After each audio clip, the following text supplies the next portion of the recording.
Here. Butler. Here. Seaman. Here. Knopfman. Here. Ward. Here. McNutt. Here. Fisher. Here.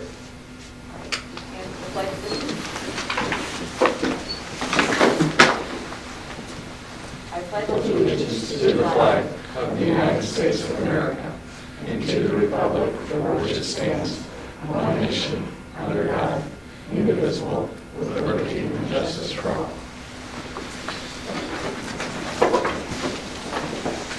All right, do we have any visitors and correspondence? Go ahead. After you. Are you sure? Yeah. Okay. All right, thanks. I'll do this right this time. I think I waited till the end last time. I'm Shelley Patterson. I was here back in October too. I thought I would just stop in again and kind of see what the plans are. My husband told you to let you know that I am highly passionate about this. So if I am talking and I'm offending anyone, it's not purposeful. It's just I'm very passionate about where we stand with everything, especially from a mental health perspective. My son, my youngest is a freshman here at the high school, and my eldest is a senior. And I'm thankful that sports is starting back up. It's giving us a little sense of normalcy for the players and the parents a little, so I'm grateful for that. But I'm just trying to figure out kind of where we're planning to go. And I don't know how much conversation can be had here necessarily, or if I just need to sit down after I talk and then the conversation will flow after that. But I guess in reading the emails and working in a high school, kind of knowing how adolescents tend to react to COVID, we've all known that gastrointestinal issues, cold, kind of tend to be the way they react. And now that teachers are getting vaccinated, I'm kind of wondering, is there any chance we'll move toward a full day schedule as opposed to the 3 hours a day? I guess I've spoken to a lot of people, and I'm not just referring to friends, who I would say 95% feel the way that I do, very passionate about moving forward with our world and making some changes, particularly for kids in school. There are so many districts, I know some are still remote, but so many that are going back. And I know that we have 1,400 students, I understand that, but at the same time, how do we know until we try? And many of us, I think I can speak for a lot of us, say, have already been exposed at one point in time from, I don't know, any time last year, but particularly in November when we saw the peak in December. And I know now it's kind of peaking, I guess, again, because we had like 19 students, which is more than normal, I would say. However, I don't know how many are getting tested, all the other variables that play into that. But I am very passionate about looking to going back. Are my kids feeling that way? Not necessarily, no. And I'm not worried about, I know that in education people are talking about the slide and falling behind. It's not necessarily that. A lot of it comes from just getting the kids back to some sense of normalcy. I was at Mackinac today asking, is prom going to even happen for these kids? And I know that people will recover. We're resilient as human beings, but at the same time, we are losing a lot. And in the long run, I just feel like, is our cause greater than our cure? And I keep saying that. I don't know, but I do speak for a lot of people, and I was hoping I would have more people show up here tonight too, but to represent this. But I think many of us would like to see us resume full-time classes. I don't know how everybody else feels here, but that's where I come from. That's basically me saying my piece. And I know there's a lot of back and forth that could happen. Someone could bring something up, and in my head I'll be going, yeah, but. And I'm not trying to be contradictory, but so much of what we've done throughout this pandemic has been completely lacking in sensibility. I feel like I have a basketball player, and I have no problem with it. They're out on the court playing because they can't breathe. I don't want to lose a kid to low oxygen levels, and they pass out because of that. So I'm glad that happens when they're playing. Sometimes they have to breathe a little bit, but at the same time, we can do that, but yet we can't be sitting next to one another in a classroom with masks on. If they're so effective, then why aren't we capable of moving forward, I guess? So that's where I stand with it. I don't understand that also why we can't have some kind of contractual agreement where we sign off on something saying, and I know that the lawyers will say, oh, maybe it's not enough to hold up in court, but why can't we say, I acknowledge that my child is going back, I'm assuming this risk, and I understand that, and send them back to school. So maybe that won't hold up in court, I don't know, but that's all the stuff that kind of goes on in my mind as I think about this. So thank you for listening. I think we'll probably have an update, and maybe we'll try to answer some of your questions Okay. as we get a little further into the meeting. Okay. So, Yep. Okay. All right, All right, thank you. Do we have anyone else?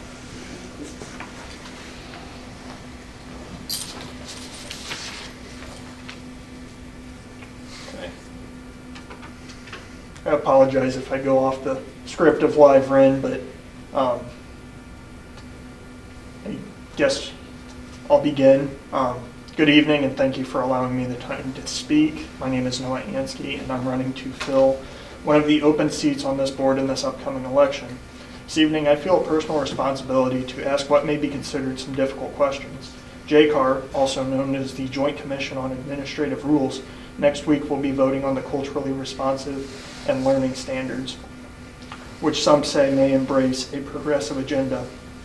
The language found in this document outlining these standards are concerning to some, myself included.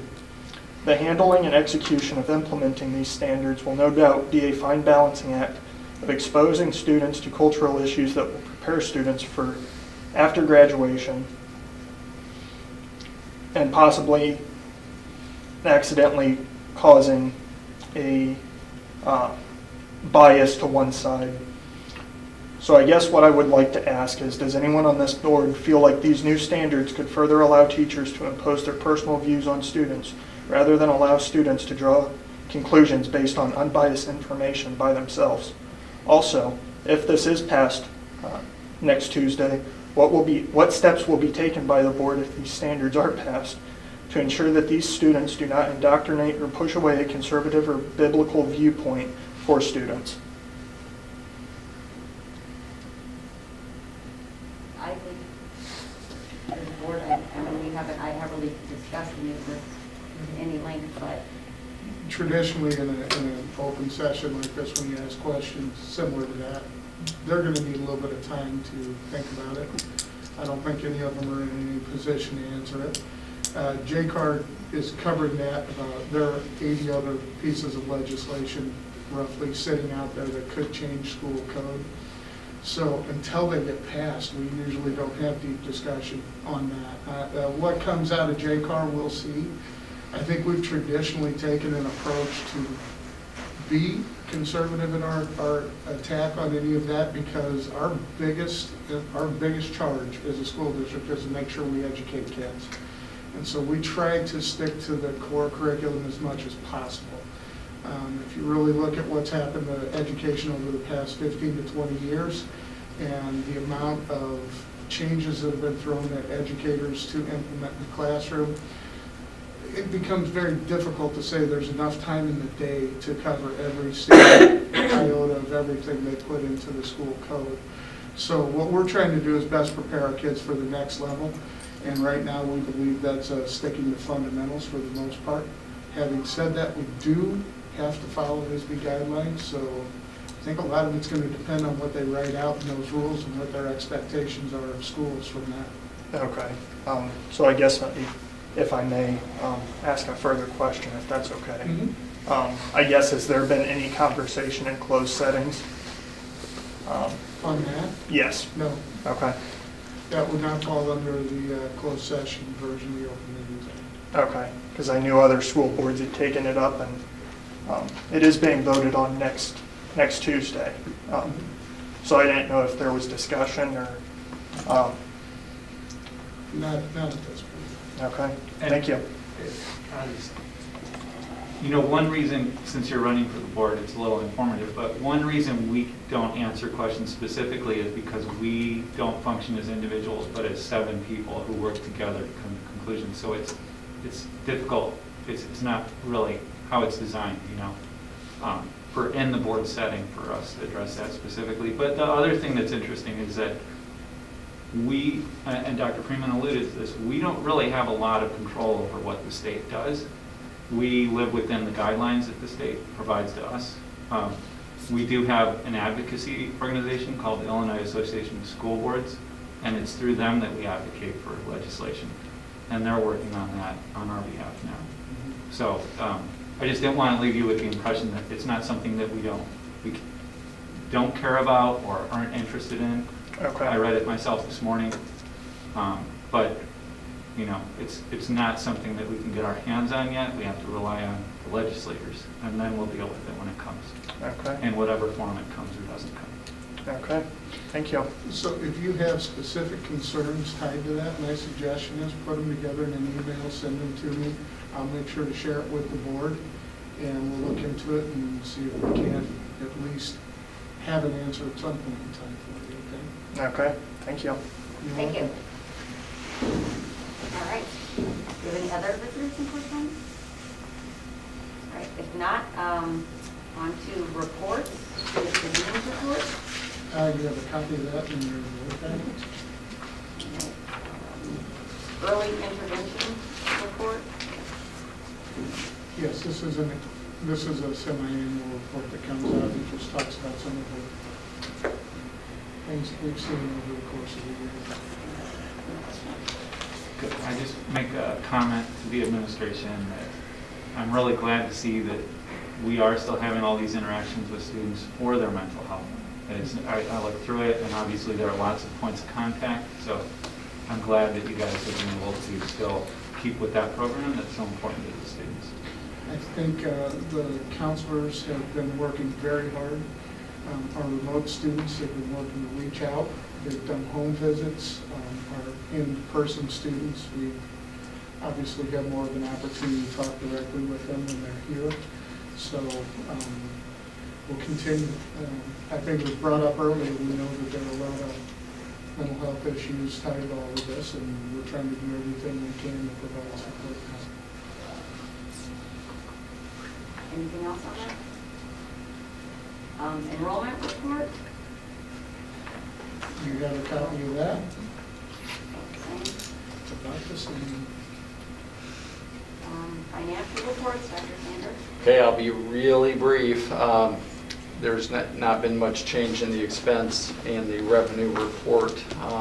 Everything's tracking where it should be.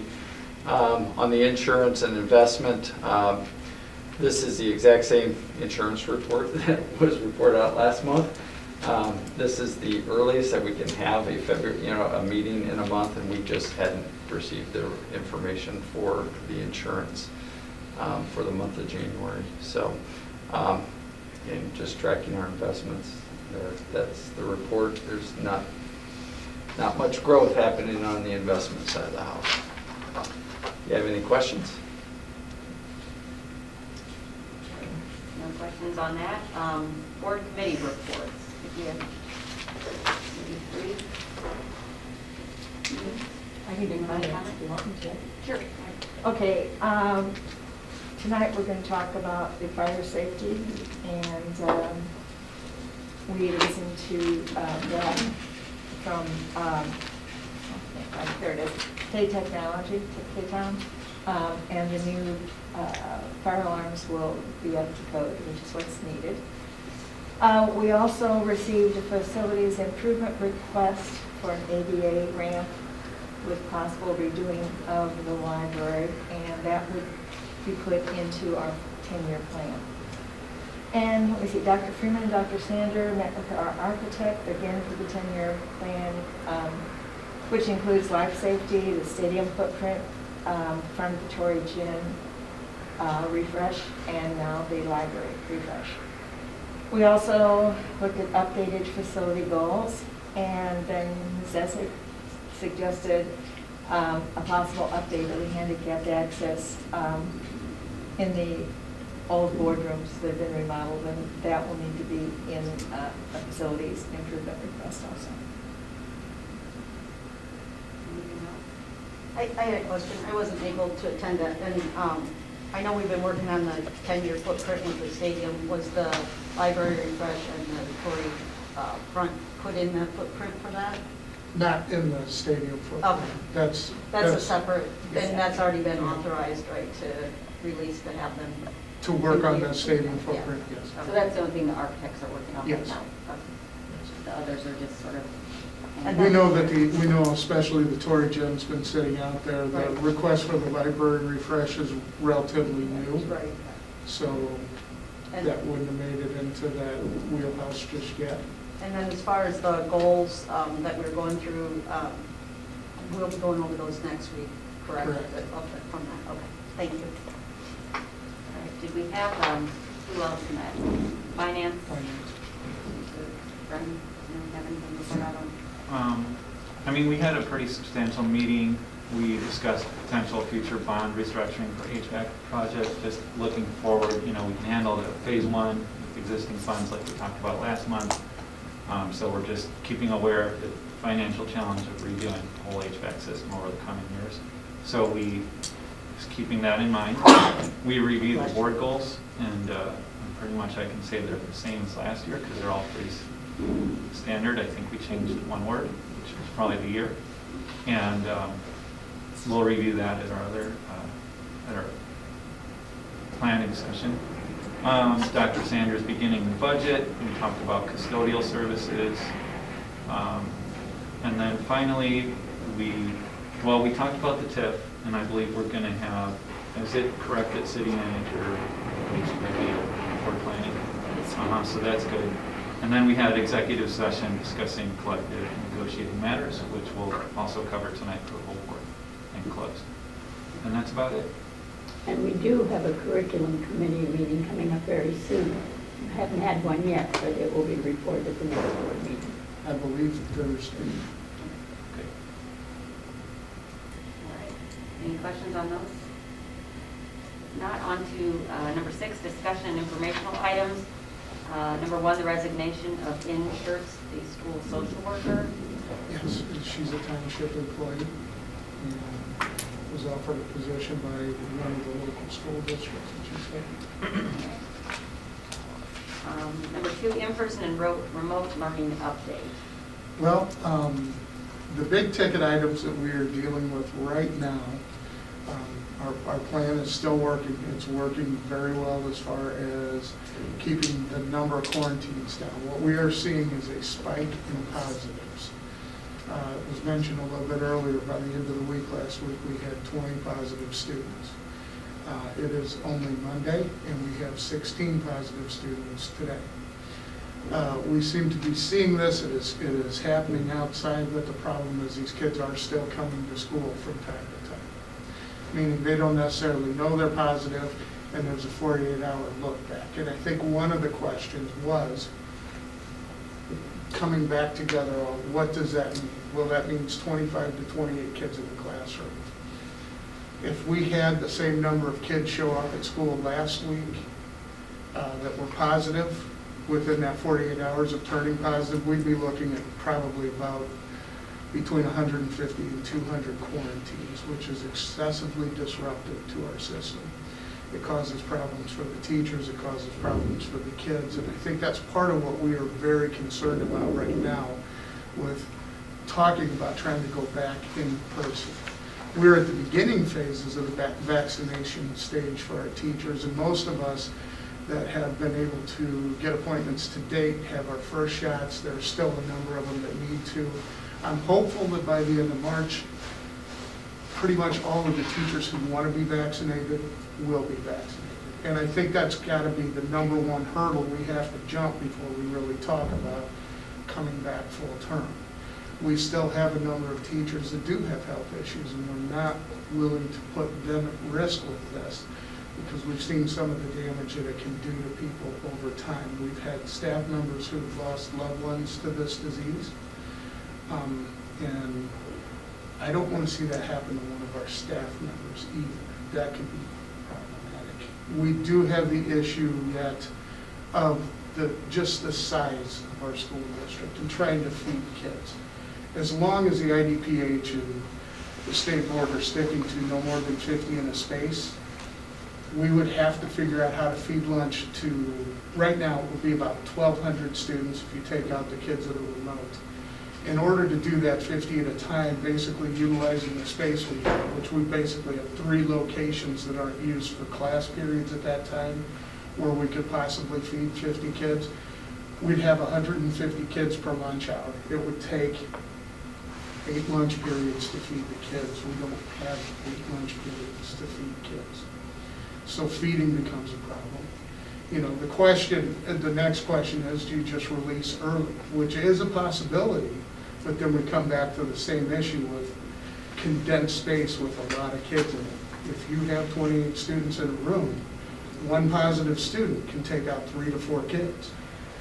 Those 3 to 4 kids, no fault of their own, are then on a 10-day quarantine. Okay, and that's been our concern right now. This is what we keep juggling with day in and day out.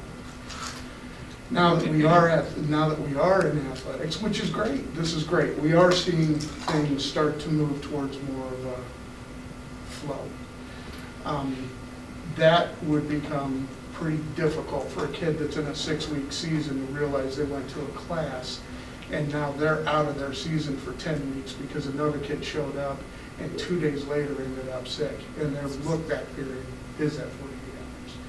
So we're trying to balance this act. It is very difficult. I will tell you, I've had conversations with other districts in the area, and we're not the only ones that aren't fully in person and just going live.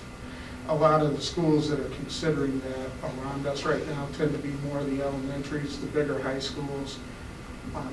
And it's for the same reasons that I just mentioned. It's space, it's how you feed, it's how you do all of those things. So those are the questions that I know you get asked, and that's what I'm trying to hit those. Yes. Am I allowed to ask a question? Sure. Just, for example, Morton, and I went to school there, so I know the size of it too. Have you spoken to them at all? I'm Yes. just curious, because I know they're running it full-time, like they haven't changed a lot from what I Yeah. understand. Okay. So I have a question, Dr. Freeman. I know I'm not part of the transition team, and you guys meet weekly and review everything, and things change, and you guys have been doing a great job keeping COVID requirements and everyone safe, and I'm thankful for that. And the question is that I'm getting asked is, what would it need to change? And I said there could be millions of variables, basically, but is there anything that your team has been talking about that if something changed, that we would go back full-time this year?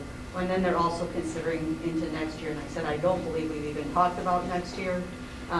We're working on this year as we go, weekly by the numbers and such, but that's some of the question is a conversation on your team, and you don't have to answer tonight, but the next time you go in there, what would it take to open, if at all or not, because people are still trying to plan on how to end the season with graduation and proms and different things, and I said I don't have any of those answers. So I can talk to some of that. As a matter of fact, graduation is one of the topics we'll be talking about here a little later. So I'll save that for that part of the conversation. Prom right now is still, right now it's postponed. Okay, if we can figure out a way to do it, we will. Because I do feel like this particular senior class they've had a tough road. If they go through this season without prom, they won't have seen a prom in their high school career. So if we can figure out a way to provide that, we are going to. Even if we can come up with a concept that might work outside, I don't know. But there's some things that have to change. We have to have a little bit of the drop in the expectations from the Department of Public Health in order for that to occur.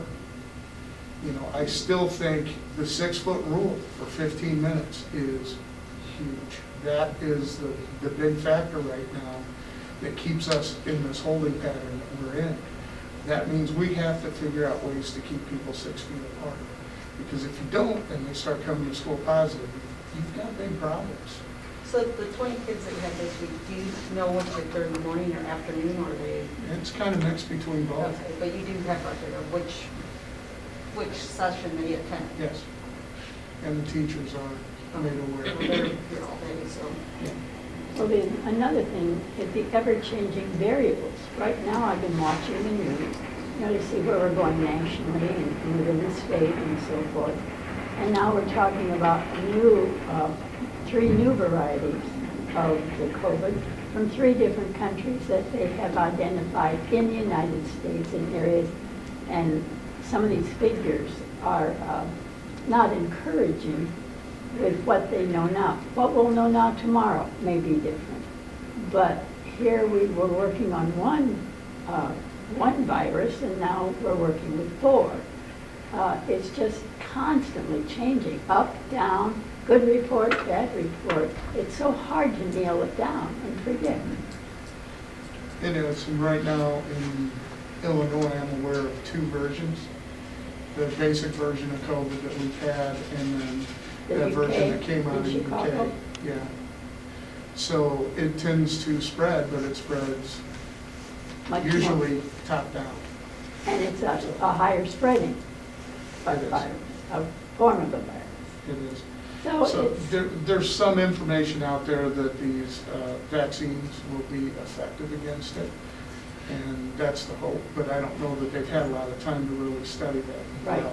So, a lot unknown. yeah, I mean, for the time being, I think we're still trying to walk that line between best case scenario and worst case scenario. And truthfully, I think we've done a great job with it. We do have our kids here that want to be here every day, which is a step above what I've seen in a lot of different places. So I'm very pleased with our plan as far as the way it's operated here in the school. I do feel that the kids are safe here, the teachers feel safe here. You asked about the transition team. You know, there are a number of teachers on there, and those conversations with them, I don't think they're super comfortable about the concept of coming back to school with just a full board, all the kids in the classroom. Because they take the brunt of that. They see 150 kids in their class a day, possibly, and that's tough. You know, you have a lot of kids in there. Anytime a kid coughs, are they spreading it to you? You know, so that's why I said one of the key factors, I think, is we need to get the staff vaccinated to the extent that we can before we would consider dropping into a full run. But then there's also a point in time in the year where you also have to think, okay, so let's say we look in April, at the end of April, well, things look pretty good. So do you drop back into a 7-period day for 4 weeks? Or does that become even more disruptive to the system? I think those are all things we're going to have to talk through as we get closer to those points. One of the big things coming out of the governor's office was the phase 5, the reopening plan. You know, where 75 to 80% of the population's either been vaccinated or has already caught it in that herd immunity stage. So I think that's going to be one of the big indicators we have to consider as we move forward. Having said that, I think it's like everything else. It's very difficult and very fluid. You're asking me on a night where I'm nervously watching COVID numbers. No, I know, increase. that's why I said you don't need to answer, I just like to take it back to your team to Yeah, I know. discuss, you know, and I'm You know, sure you've already discussed. We already started talking about potentials for a transition back to a full day. You know, my hope, I'm fairly optimistic that in August we'll be back into a full session day again and back to life as we knew it to some degree. I will say that what has happened in education is an evolutionary event. And I think that there are things that have happened that won't change in education. We're going to have to be able to provide things in different ways than we have in the past. And we're taking all of that into account. So we're trying to reassess as we look back on first semester, what were some of the great things that occurred through this that we may want to keep as we transition back into a normal form. And so there are a lot of conversations going on right now. We've also talked about remediation. We've talked about how to assess where kids are so that if there are any things we have to mitigate coming into next year, we have a plan for it. We have a lot of plates in the air right now. So the athletic plate was dropped on us. We had basically a week and a half to figure out how to do sports across the board, all of them. I feel like we've got a good plan, and we've had our first basketball games. I do have to say that nothing is immune, no pun intended, to this. We did have to basically quarantine our entire sophomore basketball team. So this has not been necessarily a real simple road, but we're learning lessons as we go, and we're trying to figure out ways to do it better to keep these kids safe and protected so that the spread can end, so that we can get everybody back to normal. Because yes, school is one aspect, but you know, I look around at my friends and neighbors who are suffering too, and I don't want to do anything here that pushes a spread into the community and makes things worse for everybody else. So we're just trying to walk that line the best we can.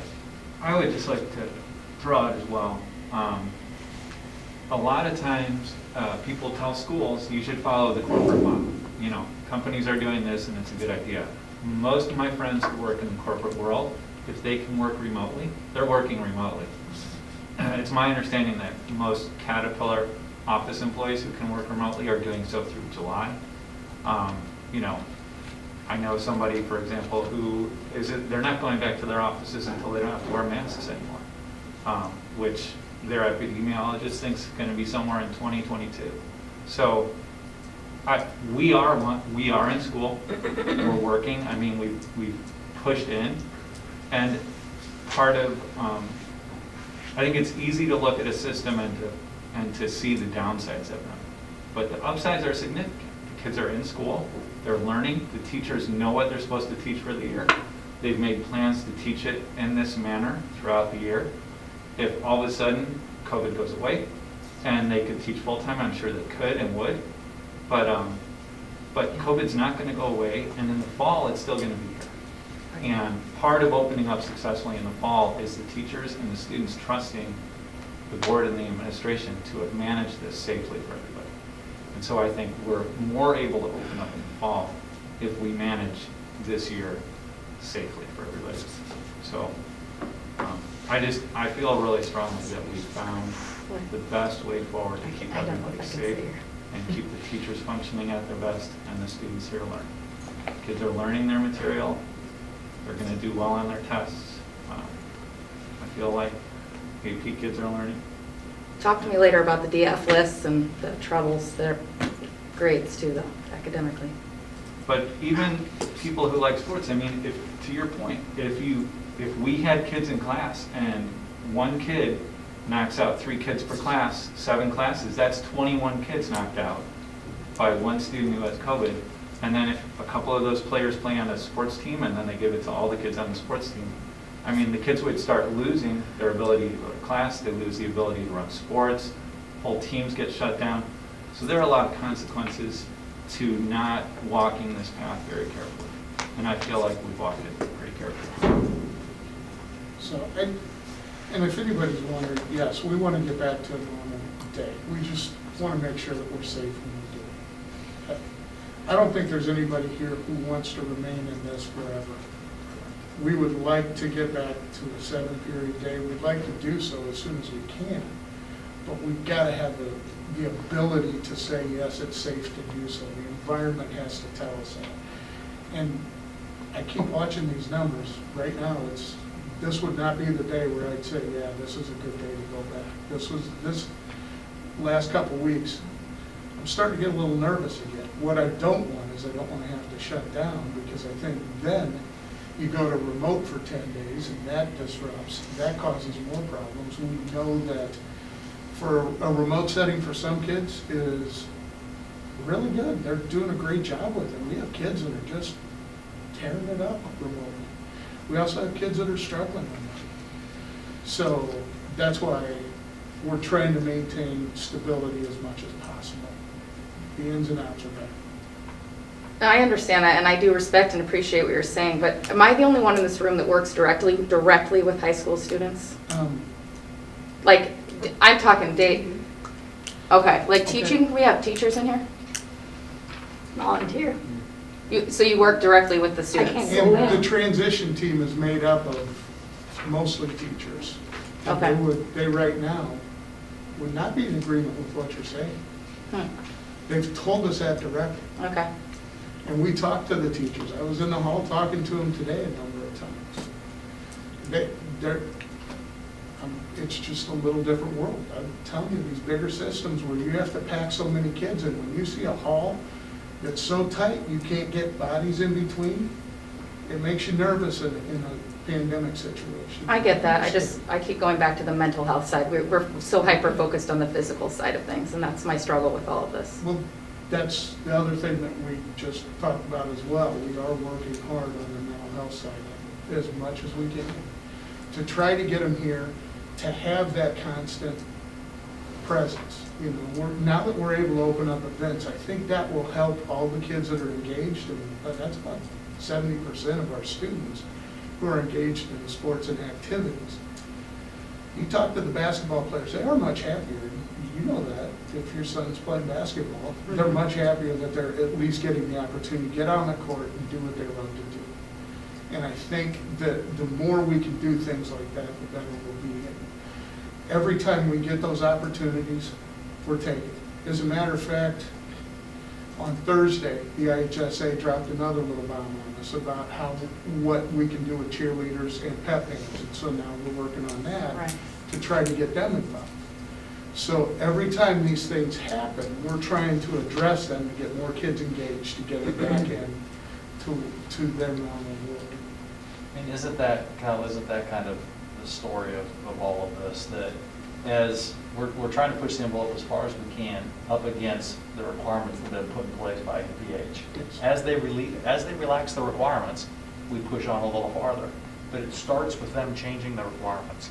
So you're playing sports because the requirements have been changed. Yes. You would talk about having more people in a room for purposes of lunch if the requirements change, right? So that's the piece that I think people lose sight of. We don't dream these things up here as a board. These requirements about how many people could be in a room, how far apart you have to be from one another, are state requirements we're trying to figure out how to manage around. When they change, I think we would change too. But it starts with them. Those requirements have to change. Because physically, we can't make it work with the requirements they put in place. That's correct. So, and that's kind of where we are today. You know, we're moving forward. What I'd really like to see now, and what would be really helpful, is that we continue to do the things that we need to do, that the kids continue to do the things that they need to do to keep each other safe. Because the biggest thing that can happen is these numbers continue to go down, not up. Up is bad. Up means more requirements. You know, I have to talk to Tazewell County Health Department about this. And as I do, that number of positives could eventually be a conversation where they say, we think you need to shut down. I don't want to get there. But that would be another requirement that's pushed on us by an outside agency. And you can't just tell them no. Well, you can at your own risk. So. All right. Any other comments? Okay. If not, if you have anything, you have nothing else to show up right on our numbers. I don't think so, unless we talk a little bit about basketball. So right now, basketball and soon to be volleyball. The Middle Line, I set up games Tuesday, Thursday, Saturday. We do have another team that we were scheduled to play tomorrow that can't because of the COVID-related thing. So I think we picked up an extra game. I do believe that we're going to be playing Notre Dame tomorrow. So that will be an interesting game. Notre Dame's pretty sound, so that's going to be a tough one for us. But that's on the boys' side of the house. The girls are going to play their regularly scheduled games. The plan from the Middle Illini was playing all the games in one day. When the boys are home, the girls are away, stay in school. They flip-flop. So Tuesday of last week, it was Limestone, girls at home, boys at Limestone. Then on Thursday, it was Thursday of last week, sorry, get my days right. Thursday, it was girls at home, boys at Limestone. Saturday, it was boys at home, girls at Limestone. That way we're minimizing how much we're interacting with each other and decreasing the amount of time that they could possibly spread to another team. So then it'll be the next two Middle-Illini teams as we move into this week. All right, good plan. Right now, the other rule is 50 spectators are allowed, so home fans only as per conference agreement. So if you're a parent or a guardian, you can come to the games. But we are live broadcasting the games. It's actually a pretty clean. I've watched both of our home games at the same time I'm watching our home game. You know, so you can see it on both, and it's a pretty smooth operation right now. It's probably something that we'll continue to do live streaming after. You know, as far as the outdoors in the spring, that's still to come, and I think they're still working on the conference schedules. As I get more information on that, I'll bring it to everybody. speech team actually competed in their regional tournament over the weekend. They did all of that remotely. Our dance team had a remote competition as well. And I think cheer is going to do the same thing. I'm pretty sure they're doing remote competitions. Boys swim is also going on right now.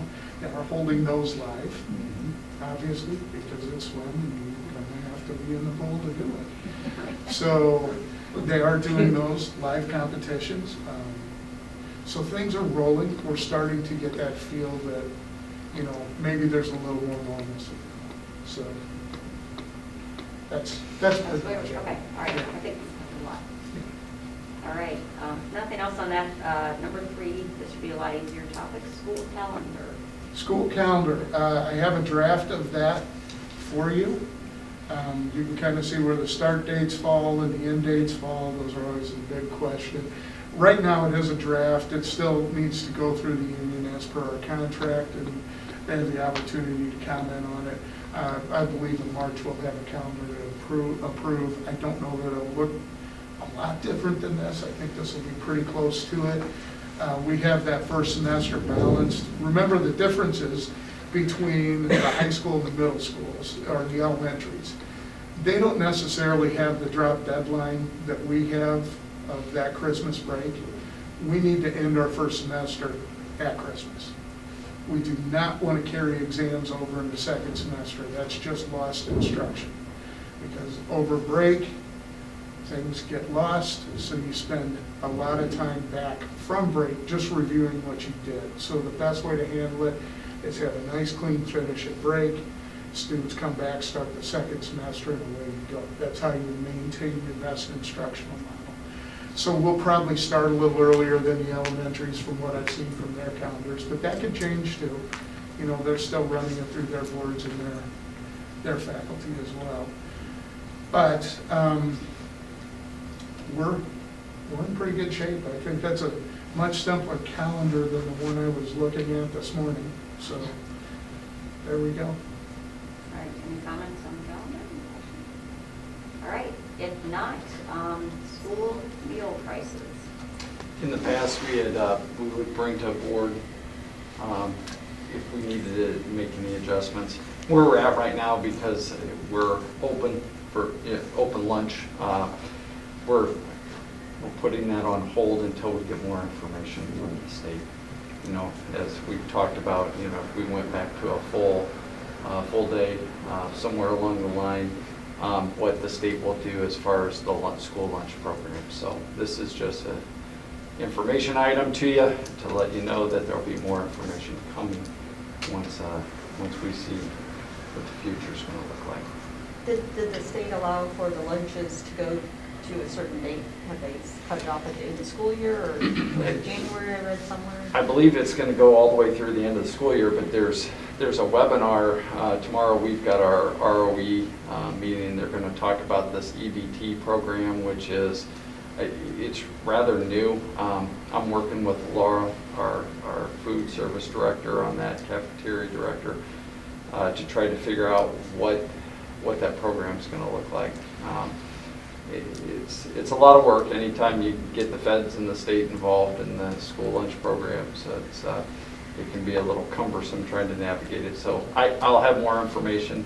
Hopefully the ROE will be able to provide some additional info on that.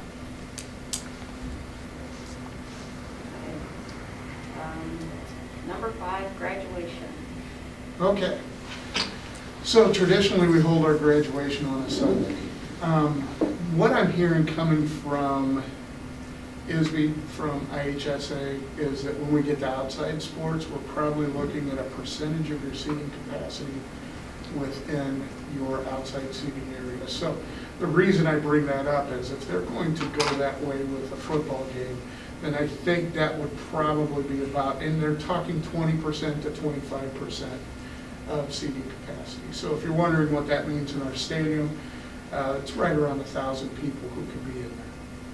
With that being the case, I feel pretty comfortable in saying if that's what happens, then we'll probably push for an outside graduation, have the full class in, make it look as normal as we can with chairs 6 feet apart. and masks on. But those would be my expectations from what I see, but I think we could hold a more standard graduation. We have the model that we used last year as a fallback, we know that'll work, but if we can get them into an actual graduation ceremony, I think that would be best. So what I have talked to Karen about and have talked with Ann about is the potential of starting to get the word out that instead of a Sunday graduation, we should plan on a Saturday graduation with Sunday being a fallback rain day. Because it is spring, you need to have a way to handle weather. Okay, so that right now is what we are planning. I'm just waiting for that ball to drop from ISB, but I'm pretty sure that we're going to see that percentage of outside seating. With that, our graduating class is about 320 students, so you're looking at about 4 tickets per person. And we can also record it and live stream it so that it can be seen by relatives that couldn't make it to the ceremony itself. But I think, Still talking about keeping it that same weekend, the 15th, 16th? yes. Does that still hold our contract if we go back to a more normal lifestyle for graduation inside at the Renaissance Center? I would like to be able to. I think we'll have to touch base with them. My guess is right now that they wouldn't be able to handle the capacity anyway. They'll tell us you can't run the ceremony there because I think they would have, when it comes to inside, a lot of times they're looking at total numbers and just the graduates on the floor would run a lot closer to where the seating capacity is and then you shrink the numbers from there. But we'll have a conversation with the Renaissance. I'd like to get back to that because then you set the date. It is that date. It is that time. There's no rain date. I'm not scrambling around first thing in the morning trying to figure out if there's going to be a thunderstorm and if we can avoid it. We pulled it off. You know, we came super close the last time we were outside. Close enough that we got the kids into the West Gym, and then it was like a downpour, and there were a lot of people trapped outside in just some rain. But You about gave our principal apoplexy. oh yeah, she was a little nervous. I was standing out there by the kids that were reading names, and I looked at them and said, "You have to go faster. You have to read faster." So, but we can pull it off. And the nice thing about the turf is it can rain. As long as we can dry off seats, the turf will be fine. It drains well. So that's something that we think we can, when do you think we can start to let senior parents know that? Oh, I think we're queuing up conversation for this Friday. Okay, great, because a lot of people Yeah. are working on it, you know. Yep. So that's my plan for right now is to start getting the word out. Plan on the 15th being the graduation date with the rain date of the 16th. Great. Anybody else have any thoughts on that? I left that one in. All right. Finally, something that looks pretty normal. Yeah. Okay, number 6 is a FOIA from the Illinois Retired Teachers Association. Yeah, we get that every year. And number 7, other, do we have any other comments? I had one question that really goes back to the resignation of our social worker, or a social worker. I'm not sure where that social worker was placed. But with the change now in that group, special ed group, do we have any projected impact on the high school and our special ed program, or will it have minimal program impact? I just don't know.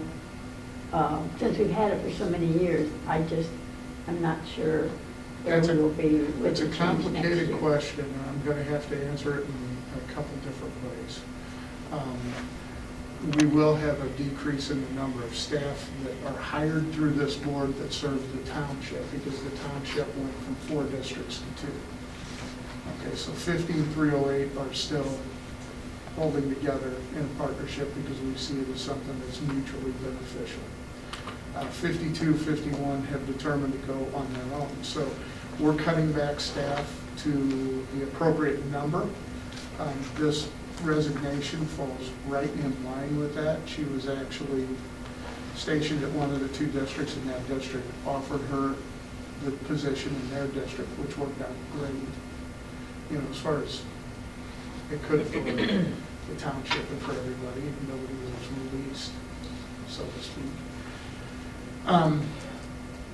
So in that way, yeah, there will be an impact in the number of people that are hired by this board and the number of people that we oversee out of our district office for salaries, benefits, contract issues, any type of HR work that we have to do through the township.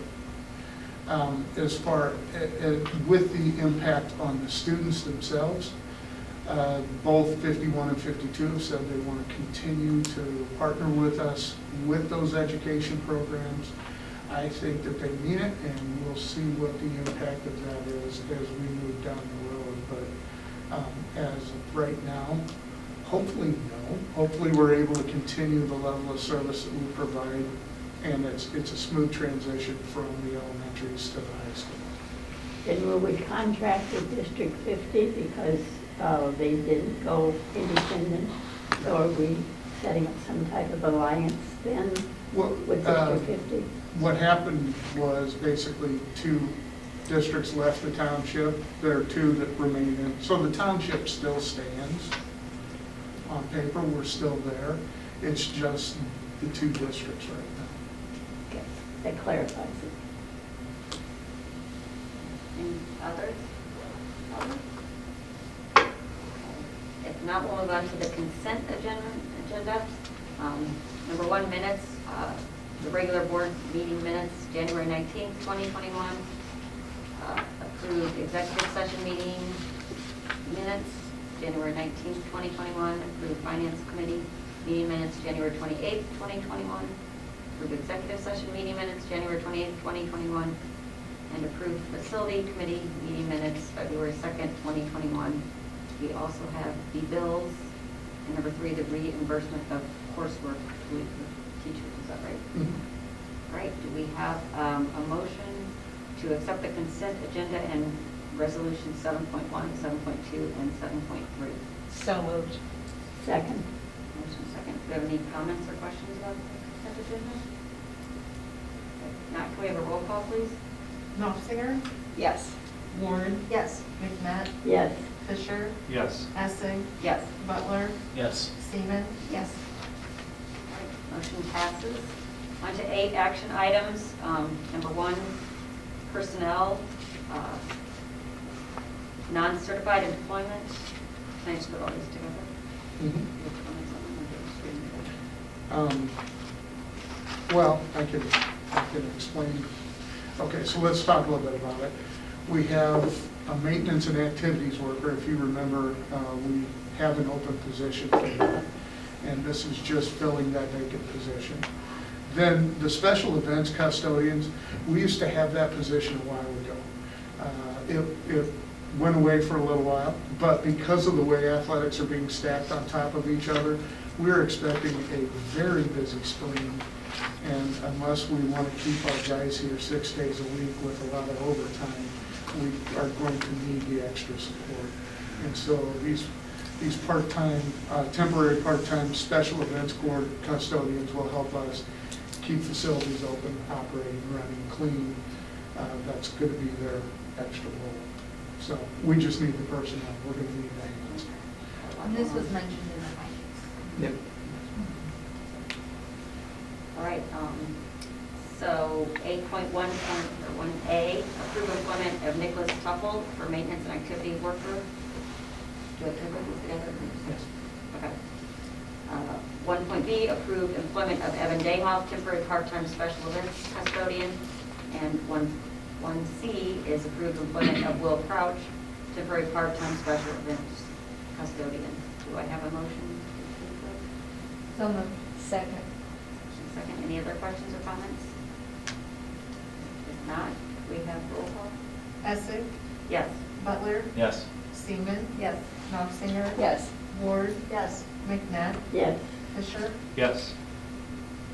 Okay, motion passes. On to number 2, extracurricular employment. Do I have a motion to approve employment of Kimberly Bart as department chair for physical education? I move. Second? All right, given, Just so you know, Mrs. Davis is retiring. She is the former department chair, so this is to fill that vacancy which will be next next year. year. Okay.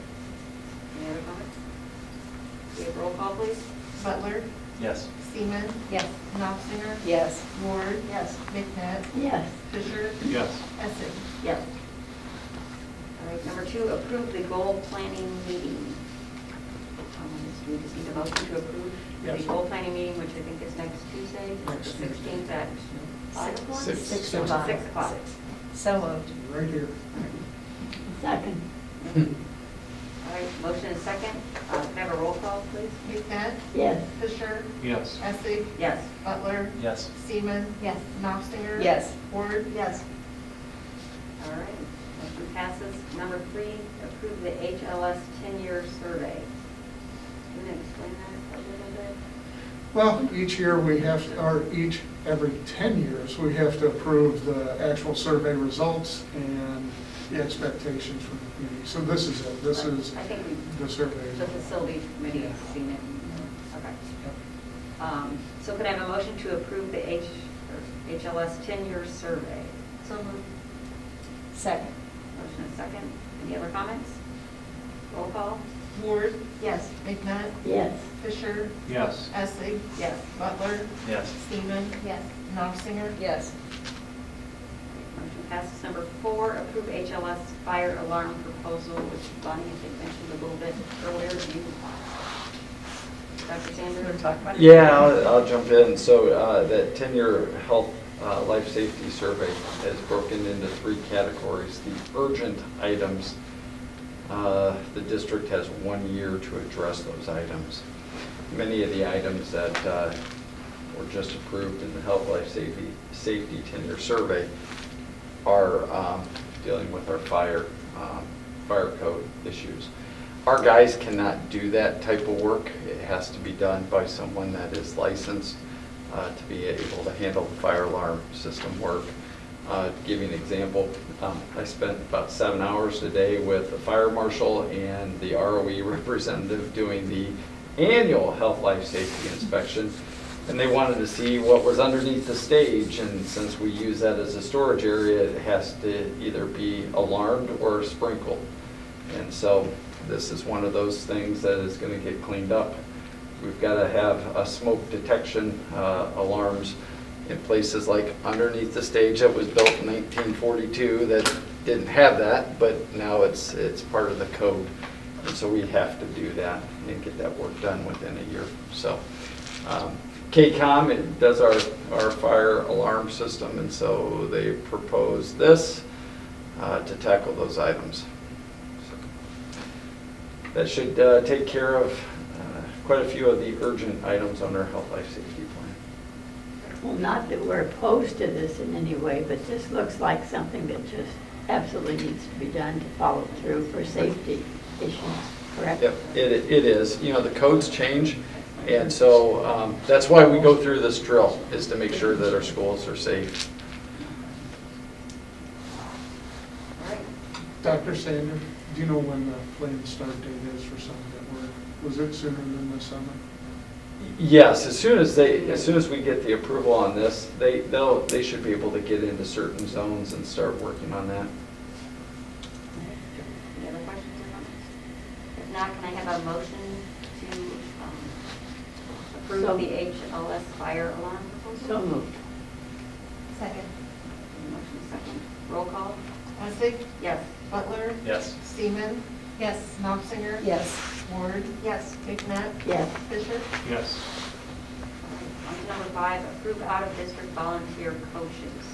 Can you explain that a Sure. little bit? With a lot of our athletic programs, we have a number of volunteers that help. We've found, and just talking through legals and some of the things that we've seen over the years, we've determined that probably the best way to handle volunteers from now on will be actual board approval. It puts it more official, it's under the school umbrella. We do have all of these particular coaches' fingerprint background checked as if they were an employee. And this is the direction we'd like to go in the future with this. So Basically what you have here, a list of volunteers for upcoming athletics. And some activities too. I think it's a good policy. It's nice that so many are willing to come help with Yes. our activities, because if we had to employ all these, it would be kind of costly. That is true. So, and there's a lot of talent in that list that I was looking for, so. But this is also a safety measure. Sure. About them, so win-win. All right, any other comments? If not, can I have a motion to approve the out-of-district volunteer coaches? So moved. Second? Roll call, please. Seaman?